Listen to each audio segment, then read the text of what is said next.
Hello friends, आप सभी को मेरे चैनल पर स्वागत है। आज की इस वीडियो के टॉपिक में कोलियर्स की कटिंग को किस तरीके से ग्रो करना चाहिए, इन पौधों को कटिंग से ग्रो करने के बाद किस तरीके से सॉइल मिक्स में रिपोर्टिंग करना चाहिए, पौधों को ज़्यादा हेल्दी, ज़्यादा बुशी बनाने के लिए किस तरीके से रूट पुनिंग करें, किस तरह से ब्रांच पुनिंग करें जो कि पौधा बहुत ज़्यादा हेल्दी हो, पौधा बहुत ज़्यादा बुशी हो, पौधा देखने में भी बहुत ज़्यादा खूबसूरत दिखाई दे। मैं इन पौधों को किस तरीके से देखभाल करती हूँ, किस तरह से पिंच करती हूँ, कौन कौन सी फर्टिलाइज करती हूँ, आज की इस वीडियो में आप लोग के साथ में शेयर करूंगी। आप अपने पौधों को भी बहुत ज़्यादा बुशी बनाना चाहते हैं, जैसे कि पौधा छोटे से गमले में लगा हुआ हो, पौधा कम से कम 2 से 3 फीट चौड़ाई हो, पौधा देखने में गोल आकार दिखाई दे, इस तरीके से पौधों को बनाना चाहते हैं, आप भी बना सकते हैं।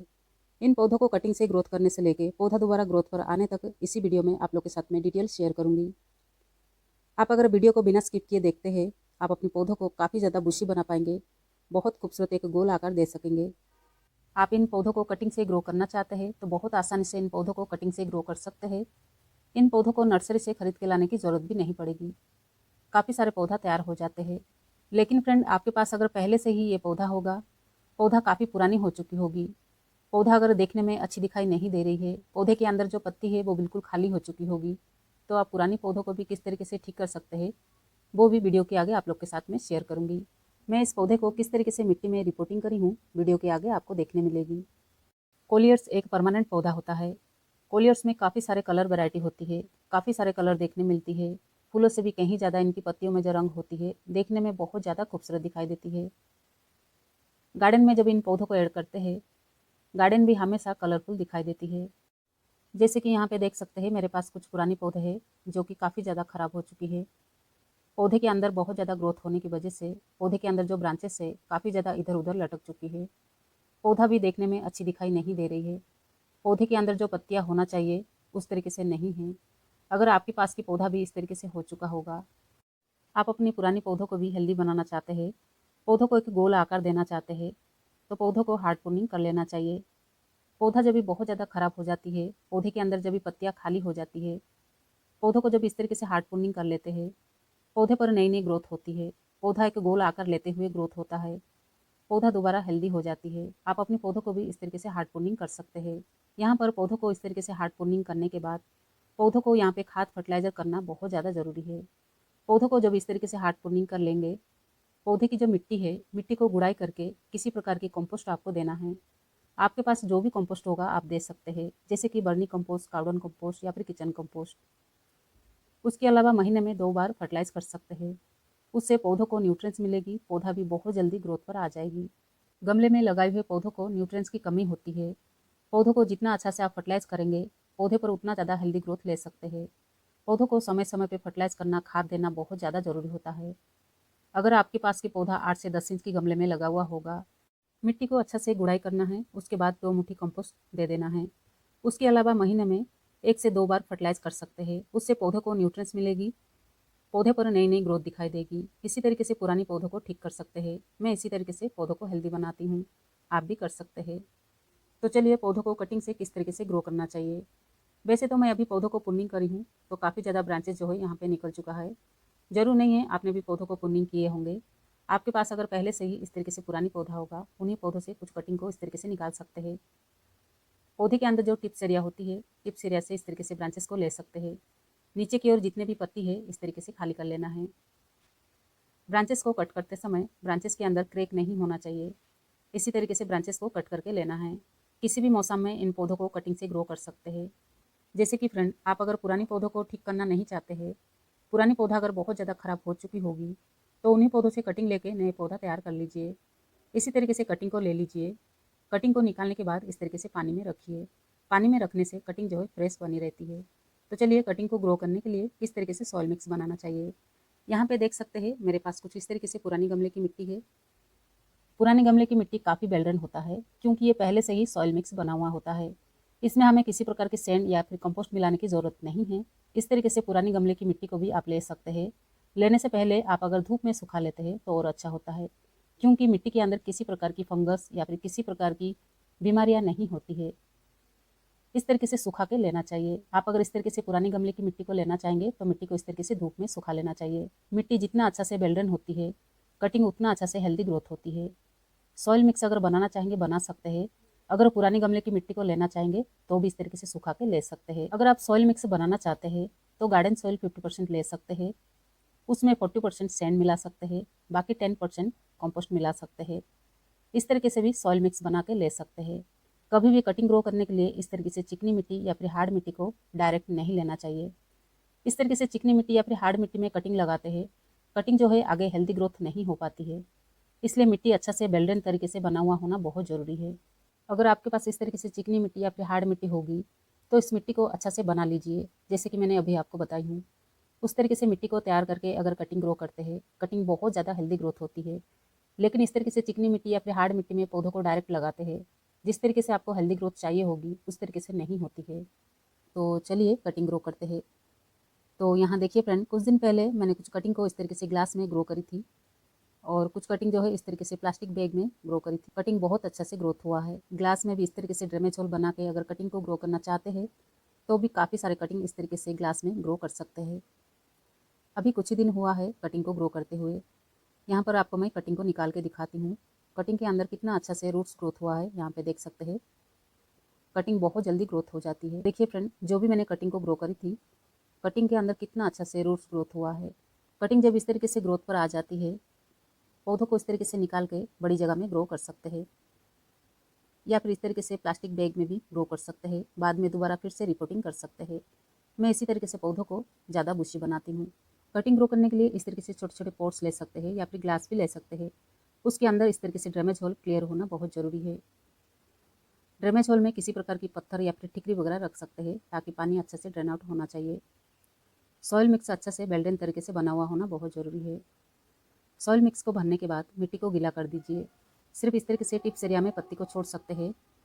नीचे की ओर जितने भी पत्ती है इस तरीके से हटा सकते हैं। कटिंग की नीचे की ओर जो नोड एरिया होती है मिट्टी की टच में आना चाहिए। कम से कम 2 इंच गहराई मिट्टी के अंदर आपको दबाना है। यहाँ पे देख सकते हैं कटिंग जो है इसी तरीके से शार्प होना चाहिए, क्रैक नहीं होना चाहिए। ये जो नोड एरिया है मिट्टी के टच में आना बहुत ज़रूरी है। जैसे ही नोड एरिया मिट्टी की टच में आती है वहीं से रूट्स बनना शुरू हो जाती है। ग्लास के अंदर इस तरीके से सॉइल मिक्स भर के मिट्टी को गीला करके फिर कटिंग लगा लीजिए। इस तरीके से भी बहुत आसानी से कटिंग तैयार हो जाती है। आपकी सॉइल मिक्स अगर बेल्डन तरीके से बना हुआ होगा, इस तरीके से कटिंग जब भी ग्रो करेंगे बहुत जल्दी कटिंग तैयार हो जाती है। यहाँ पे आप रिजल्ट देख सकते हैं। ये कुछ ही दिन पहले की रिजल्ट मैं आपको दिखा रही हूँ। कटिंग को लगाने के बाद यहाँ पे तुरंत पानी दे दीजिए। पौधों को पानी देने के बाद ऐसी जगह पे रखिए जहाँ पर सुबह की 1-2 घंटे की धूप आती हो। बहुत ज़्यादा तेज़ धूप में नहीं रखना चाहिए। सेमी शेड एरिया में भी रख सकते हैं। मिट्टी के अंदर बहुत ज़्यादा ओवर वाटरिंग भी नहीं करना है, मिट्टी को सूखने भी नहीं देना है। इसी तरीके से आपको ध्यान देना है। कटिंग को अच्छा से 15 दिन ग्रोथ होने दे। जैसे ही कटिंग के अंदर आपको ग्रोथ दिखाई दे, उन पौधों को निकाल के बड़ी जगह में रिपोर्टिंग कर सकते हैं। तो चलिए आगे देखते हैं। और यहाँ देखिए फ्रेंड, पौधा कितना ज़्यादा हेल्दी ग्रोथ हो रही है। यहाँ पे मैं 35 दिन के बाद की रिजल्ट में आपको दिखा रही हूँ। जिन पौधों को मैं ग्लास के अंदर से निकाली थी, उसके बाद पौधा कितना ज़्यादा हेल्दी ग्रोथ हुआ है। लेकिन मैंने यहाँ पर पौधों को समय समय पे फर्टिलाइज़ करी थी, पौधों को समय समय पे मैं पिंच करी थी, इसलिए पौधा बहुत ज़्यादा बुशी हुआ है, हेल्दी हुआ है। आपको भी इस तरीके से इन सब बातों का ध्यान रखना होगा। पौधों को जब भी बड़ी जगह में रिपोर्टिंग करते हैं, पौधों को दोबारा सही तरीके से सॉइल मिक्स बना के पौधों को रिपोर्टिंग करना चाहिए। उसके बाद पौधों को महीने में 1 से 2 बार फर्टिलाइज़र करना चाहिए।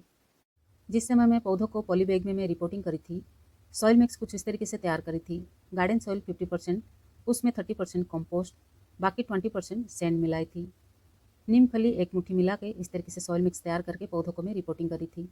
यहाँ पर मैंने इस तरीके से प्लास्टिक बैग में इसलिए मैं रिपोर्टिंग करी थी ताकि दोबारा पौधों को निकाल के रूट पुनिंग कर सकूँ। पौधे के अंदर अगर बहुत ज़्यादा ग्रोथ लेना चाहते हैं तो पौधों को निकाल के रूट पुनिंग, ब्रांच पुनिंग करना बहुत ज़्यादा ज़रूरी है, इसलिए मैं इस तरीके से करती हूँ। तो सबसे पहले मैं पौधों को यहाँ पे ब्रांच पुनिंग करूँगी। जितने भी पौधे के अंदर ब्रांचेस है इस तरीके से मैं कट करके हटा रही हूँ। आगे पौधा और ज़्यादा बुशी हो, क्योंकि कोलियर्स ऐसा एक पौधा है, फूलों से भी कहीं ज़्यादा इनकी पत्तियों में जो रंग होती है देखने में बहुत ज़्यादा खूबसूरत दिखाई देती है। इसलिए पौधों को जितना ज़्यादा बुशी बनाते हैं पौधा उतना ज़्यादा खूबसूरत दिखाई देती है, इसलिए मैं पौधों को इस तरीके से बुशी बनाती हूँ। पौधे पर ज़्यादा ग्रोथ लेने के लिए पौधों को न्यूट्रिएंट्स की भी ज़रूरत पड़ती है। गमले में लगाए हुए पौधों को अगर समय समय पर न्यूट्रिएंट्स देते रहेंगे, फर्टिलाइज करते रहेंगे तो पौधे पर भी बहुत ज़्यादा ग्रोथ होती है, पौधा बहुत ज़्यादा बुशी होती है। पौधा इतना ज़्यादा बुशी होने के बावजूद भी मैं पौधों को इस तरीके से प्रूनिंग कर रही हूँ ताकि पौधा और ज़्यादा बुशी हो।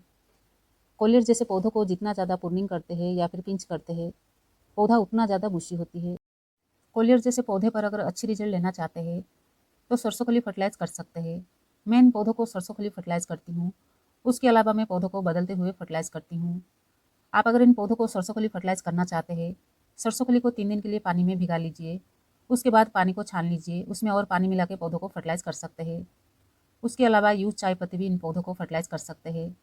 जैसे कि जो रोज़ाना हमारे घर में चाय बनती है, उस चाय पत्ती को आपको पानी में धो लेना है। उसके बाद उसे धूप में सुखा लेना है। धूप में सुखाने के बाद हर एक गमले में एक एक मुट्ठी चाय पत्ती महीने में एक बार इन पौधों को दे सकते हैं। इस तरीके से भी पौधे पर अच्छी रिजल्ट देखने मुझे मिलती है। जैसे कि जो घर में प्याज के छिलके वगैरह निकलती है, उससे भी आप 3 दिन के लिए पानी में भिगा के उस पानी को छान के पानी मिला के इन पौधों को फर्टिलाइज कर सकते हैं। इस तरीके से पौधों को जब भी बदलते हुए फर्टिलाइज करेंगे, पौधे पर बहुत ज़्यादा अच्छी रिजल्ट देखने मिलती है। मैं इसी तरीके से इन पौधों को फर्टिलाइज करती हूँ। आप भी इस तरीके से इन पौधों को फर्टिलाइज कर सकते हैं। जैसे कि पौधों को शुरू से ही इस तरीके से भूसी बनाना चाहते हैं, पौधा जब भी छोटा सा ही होता है तब से पौधों को पिंच करना शुरू कर दीजिए, तो पौधा भूसी होते हुए इस तरीके से ग्रोथ हो जाती है। जैसे कि पौधों को इसी स्टेज में अगर इस तरीके से प्रूनिंग करके टिप एरिया को निकाल लेते हैं, तो आगे पौधा और ज़्यादा भूसी होती है। तो चलिए देखते हैं पौधा किस तरह से ग्रोथ पर होता है। और यहाँ देखिए फ्रेंड, 25 दिन के बाद दोबारा मैं इस वीडियो को आप लोग के साथ में शेयर कर रही हूँ। पौधों को प्रूनिंग करते हुए 25 दिन हो चुकी है। पौधे पर ग्रोथ देख सकते हैं, पौधा कितना ज़्यादा बुशी हुआ है। इस 25 दिन में मैंने 2 बार इन पौधों को फर्टिलाइज करी थी। एक बार सरसों खली फर्टिलाइज करी थी, एक बार ऑनियन पील फर्टिलाइज करी थी। पौधों को अगर भरपूर मात्रा में जब न्यूट्रिएंट्स मिलती है, पौधे पर इसी तरीके से ग्रोथ दिखाई देती है। गमले में लगाए हुए पौधों को अगर 3 से 4 फीट चौड़ा बनाना चाहते हैं, तो इन पौधों को रूट पुनिंग ब्रांच पुनिंग जरूर कीजिए। तो चलिए इन पौधों को रूट पुनिंग कर लेते हैं। जिस प्लास्टिक बैग में मैंने इन पौधों को रिपोर्टिंग करी थी, इस प्लास्टिक बैग को अभी मैं इस तरीके से निकाल रही हूँ। यहाँ पे अभी इन पौधों को मैं गमले में रिपोर्टिंग करूँगी। इसी स्टेज में मैं पौधों को रूट पुनिंग करूँगी। आगे से पौधा और ज़्यादा बुशी होती है, क्योंकि मिट्टी के अंदर रूट्स ग्रोथ होने के लिए काफ़ी जगह मिल जाती है। इस तरीके से पौधा बहुत ज़्यादा ग्रोथ हो जाती है। मिट्टी के अंदर जब भी बहुत ज़्यादा रूट बाउंड होती है, आगे पौधे पर ग्रोथ होना धीरे धीरे कम हो जाती है। रूट्स को जितना ज़्यादा ग्रोथ होने के लिए जगह मिलती है, पौधा भी उतना ज़्यादा ग्रोथ होती है। देखिए फ्रेंड, यहाँ पर मैं प्लास्टिक बैग में लगाई थी, इसलिए मैं इस तरीके से निकाल के पौधों को रूट पुनिंग कर रही हूँ। आपके पौधा अगर गमले में लगा हुआ होगा तो गमले से निकाल कर इस तरीके से रूट पुनिंग कर सकते हैं। 80% मिट्टी और रूट्स को निकाल चुकी हूँ, बाकी 20% बचा हुआ है। आप अपने पौधों को भी इस तरीके से कर सकते हैं। पौधों को रिपोर्टिंग करने के लिए दोबारा आप अगर सॉइल मिक्स बनाना चाहते हैं, बना सकते हैं। अगर इसी मिट्टी को यूज़ करना चाहते हैं तो भी कर सकते हैं। इस मिट्टी के अंदर कंपोस्ट मिला के दोबारा पौधे को रिपोर्टिंग कर सकते हैं। आपके पास जो भी कंपोस्ट होगा आप इस तरीके से कंपोस्ट ले सकते हैं। मिट्टी के अंदर कंपोस्ट होना बहुत ज़रूरी है। मिट्टी में अगर भरपूर मात्रा में न्यूट्रिएंट्स होगा तो पौधा भी हेल्दी ग्रोथ होगा। यहाँ पे आप अगर चाहे यूज चाय पत्ती भी 2 से 3 मुट्ठी मिला सकते हैं। यहाँ पे आप अगर पुरानी मिट्टी को ही लेना चाहते हैं, अगर पुरानी मिट्टी 50% होगा तो 30% कंपोस्ट मिला सकते हैं। पहले से ही मिट्टी में सैंड मिला हुआ होता है, हो सके तो फंजीसाइड 1 चम्मच ले सकते हैं। लेकिन यहाँ पे देख सकते हैं, मुझे किसी प्रकार की सॉइल मिक्स बनाने की ज़रूरत नहीं है। आप भी अगर इस तरीके से करना चाहते हैं, कर सकते हैं। इन गमले के अंदर पहले से ही मिट्टी भरा हुआ है, इसके अंदर भरपूर मात्रा में न्यूट्रिएंट्स है। जैसे कि हमारे किचन में जो किचन वेस्ट निकलती है, किचन वेस्ट लेके गमले को इस तरीके से भरते रहती हूँ। जैसे कि एक लेयर मिट्टी, फिर एक लेयर किचन वेस्ट, फिर एक लेयर मिट्टी, इस तरह से करते करते मैं गमले को भरते रहती हूँ। जैसे जैसे किचन वेस्ट डिकम्पोज होते रहती है, मिट्टी वैसे वैसे नीचे चली जाती है। उसी तरीके से भरते भरते 3 से 4 महीना लग जाती है। इस तरीके से भी अगर गमले को भरना चाहते हैं तो भी भर सकते हैं। इसमें काफ़ी मात्रा में न्यूट्रिएंट्स होता है, हर प्रकार की न्यूट्रिएंट्स होता है। जैसे कि सब्जी के छिलके हो गए, फ्रूट के छिलके हो गए, उसके अलावा अंडे के छिलके हो जाते हैं। उसके अलावा जो यूज़ चाय पत्ती होती है उससे भी आप ले सकते हैं। मैं इसी तरीके से गमलों को भरते रहती हूँ। इस तरीके से भी आप करना चाहेंगे कर सकते हैं। मैं इन गमलों को कम से कम 3 से 4 मंथ पहले से तैयारी कर रही हूँ। यहाँ पे देख सकते हैं अंदर किचन वेस्ट धीरे धीरे डिकम्पोज हो रही है। इस तरीके से जब भी गमले को भर लेते हैं तो अलग से आपको कंपोस्ट लेने की ज़रूरत नहीं पड़ती है। हो सके इसमें हल्दी पाउडर या फिर फंजीसाइड मिला सकते हैं। तो देखिए फ्रेंड, यहाँ पर अंदर से मैं आपको निकाल के दिखा रही हूँ। इस तरीके से ये डिकम्पोज होते रहती है। मुझे बहुत ज़्यादा कंपोस्ट की ज़रूरत भी नहीं पड़ती है। आप भी इस तरीके से करके पौधों को ग्रो कर सकते हैं। मैं पहले से इस तरीके से तैयारी करती हूँ, उसके बाद पौधों को मैं इस तरीके से रिपोर्टिंग करती हूँ। यहाँ पे ज़रूरी तो नहीं है मैं इस तरीके से कंपोस्टिंग करके पौधों को रिपोर्टिंग करी हूँ। आप अगर सॉइल मिक्स बना के भी रिपोर्टिंग करना चाहते हैं तो भी कर सकते हैं। महीने में 2 बार फर्टिलाइज़र करना भी बहुत ज़्यादा ज़रूरी है। इस तरीके से इन सब बातों का ध्यान में रखते हुए अगर पौधों को ग्रो करते हैं, आपके पौधा भी कम से कम 3 से 4 फीट चौड़ाई हो सकती है। पौधों को रिपोर्टिंग करने के बाद तुरंत पानी दे देना चाहिए। 1 सप्ताह के लिए सेमी शेड एरिया में रखना चाहिए। उसके बाद इन पौधों को ऐसी जगह पे रखिए जहाँ पर 3 से 4 घंटे की धूप आती हो। कोलियर्स जैसे पौधों को बहुत ज़्यादा धूप की ज़रूरत नहीं है, लेकिन शेडेड एरिया में भी नहीं रखना चाहिए। पौधों को बुशी बनाने के लिए समय समय पर पौधों को इस तरीके से पिंच करना चाहिए। पौधों को बहुत ज़्यादा हाइट ग्रोथ होने नहीं देना चाहिए। पौधों को पिंच करने से आगे पौधा कम से कम 3 से 4 फीट चौड़ाई ले लेगी। इसी तरीके से कोलियर्स बहुत ज़्यादा बुशी होती है। कटिंग से ग्रो करके इन सब बातों को ध्यान में रखते हुए अगर पौधों को देखभाल करते हैं, आप अपने पौधे पर भी हेल्दी ग्रोथ ले सकते हैं। जितना पौधा बनाना चाहते हैं उतना पौधा तैयार कर सकते हैं। तो चलिए फ्रेंड, आज की इस वीडियो को यहीं ख़त्म करते हैं। वीडियो पसंद आए लाइक ज़रूर कीजिए। चैनल पर पहली बार होंगे सब्सक्राइब जरूर कीजिए।